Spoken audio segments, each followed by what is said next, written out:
Salve! A pergunta que a gente se faz depois de ver um clássico do Rio de Janeiro entre Botafogo e Flamengo com apenas 9.000 pessoas é como salvar o futebol carioca, outrora chamado do melhor futebol do Brasil. Meu companheiro de tantas jornadas, Denis Menezes, chegou a criar um slogan: a liderança técnico-financeira do futebol do Rio de Janeiro. Isso lá nos idos dos anos 80, 90. O Rio de Janeiro era não só o melhor futebol tecnicamente, como o que promovia os melhores públicos. Maracanã com 120, 130 mil pessoas, sem ser uma decisão, bastava ser um grande clássico.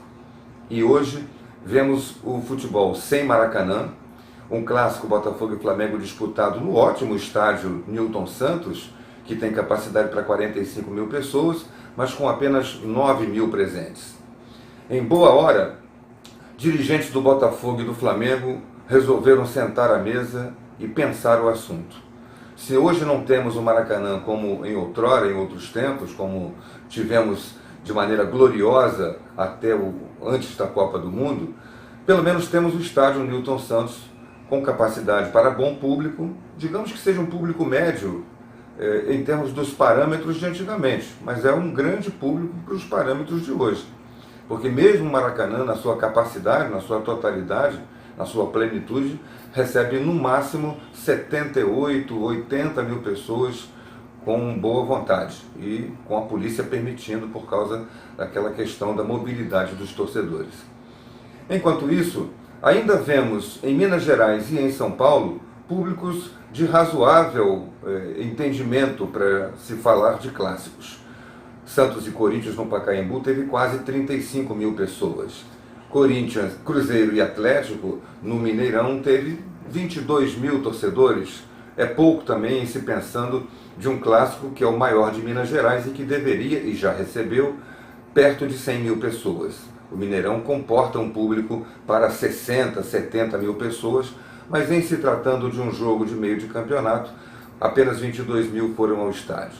Por que o torcedor está indo tão pouco? Primeiro, pelas dificuldades de acesso, pela dificuldade de venda de ingressos, pela violência de torcedores. Ainda agora, nesse Santos e Corinthians, morreu um torcedor por causa de briga de torcedores rivais corintianos e santistas, fora do estádio, é verdade, mas por causa do jogo. E no Flamengo e Botafogo, o temor de que houvesse confronto entre torcedores, felizmente não aconteceu, exatamente por causa do início desse entendimento. Acho que tudo parte de cima para baixo, das autoridades de segurança, as autoridades governamentais, mas também das autoridades dos clubes. Flamengo e Botafogo iniciaram de 2, 3 anos para cá uma rivalidade extracampo absolutamente inadmissível. Porque se você pensar um time de futebol sozinho, encerrado dentro dele mesmo, nada acontecerá.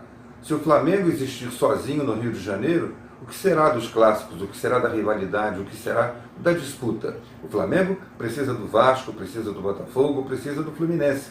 E os outros todos precisam do Flamengo, uns precisam dos outros. Por isso o campeonato, a estrutura do futebol, tem que ser pensada em conjunto. Que a rivalidade fique entre os torcedores nas arquibancadas, no grito das torcidas, sem confrontos, sem nenhum tipo de violência, porque a nada leva a isso. Quando temos um grande espetáculo com festa da torcida na arquibancada de um lado, festa no outro lado, o espetáculo ganha e o torcedor se motiva. Ganhando ou perdendo o jogo, ele sairá de campo, sairá do estádio feliz por ter visto um grande espetáculo. Se ainda não temos grandes espetáculos, um pouco a gente deve também à fuga dos jogadores. Os jogadores do Rio de Janeiro, muitos deles quiseram sair dos times, já comentamos isso aqui no nosso encontro nesse canal. O jogador Roger quis sair do Botafogo, o Henrique Dourado quis sair do Fluminense, o técnico do Flamengo quis ir embora, o Vasco perdeu jogadores que quiseram ir embora, como Nenê e Anderson Martins, enfim. Os nossos clubes empobreceram ou perderam a capacidade de convencimento de que o melhor futebol ainda é praticado no Rio de Janeiro. Ao que parece, não é mais.